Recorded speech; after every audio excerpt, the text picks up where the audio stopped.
I will pay you. I will pay you in cheese.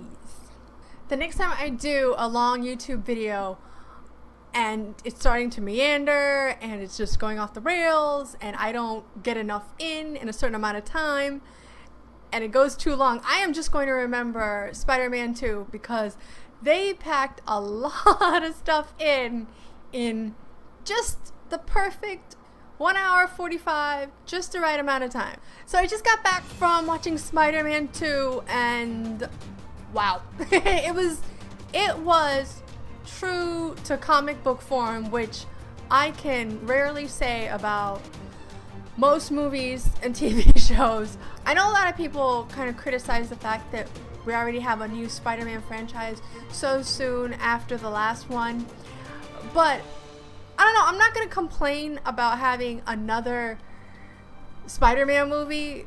I'm not going to complain about them making too many comic book movies in general. Alright, so in this movie, we're getting Peter Parker and Gwen Stacy. They've already graduated high school. Gwen has a scholarship to go to England for college. She has to tell Peter Parker about it. Harry Osborn takes over his father's company.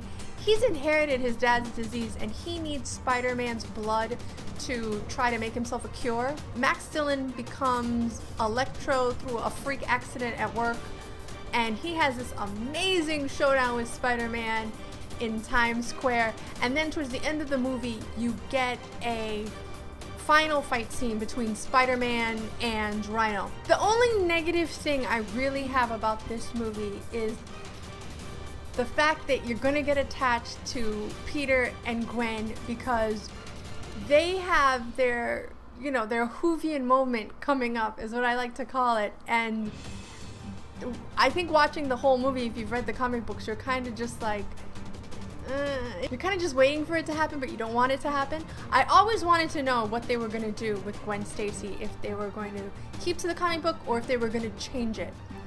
I'm not going to tell you, you're just going to have to watch. The showdown with Green Goblin was magnificent.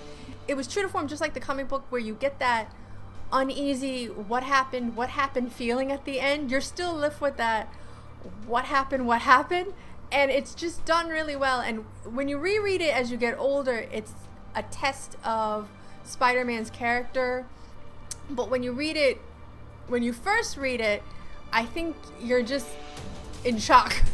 You're in too much shock to really analyze it. Honestly, if your eyes and stomach can tolerate 3D, see it in 3D. I think I've said it before in past videos. Every hour or so, I have to take my 3D glasses off and my regular glasses off and just blink a little bit and just adjust, and I feel better. But I did it. I didn't really miss too much that was going on, and I really quickly put my glasses back on, but it's definitely worth seeing in 3D. Everyone can act in this movie, and that's a good thing.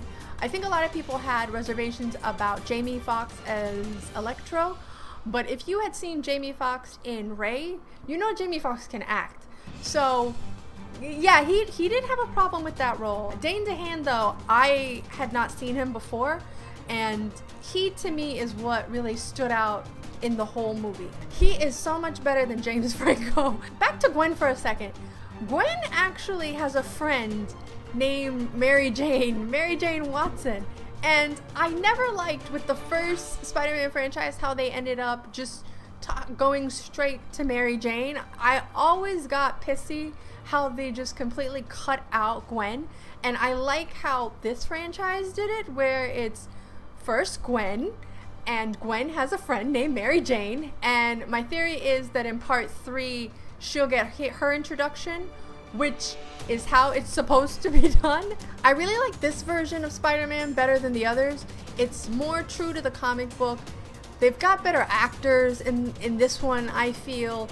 And in the next one, in part 3, you're going to get Mary Jane. It's naturally progressing the way it was supposed to. But as soon as you guys see it, I think it comes out here in the States May 2nd.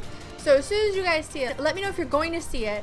And when you see it, let me know what you think in comparison to the first one and as a standalone. But I love this one. Also, special shout out to eGamersBox, eGamersBox.com. They've got really cool games, peripherals, movies, just about everything. And they're the ones that got me early movie passes so I could make this review and I don't have to stand in line with crying babies to watch this movie. So thank you so much to them. Alright, you guys, that's it for me. To quote the greatest show on earth, live long and prosper. I'll talk to you guys later. Bye. Poke. I'm still waiting for the Easter Bunny. I'm still waiting. Where is this goddamn bunny? Where is my basket? Where are my chocolate eggs? Where are my little marshmallowy peeps? I want my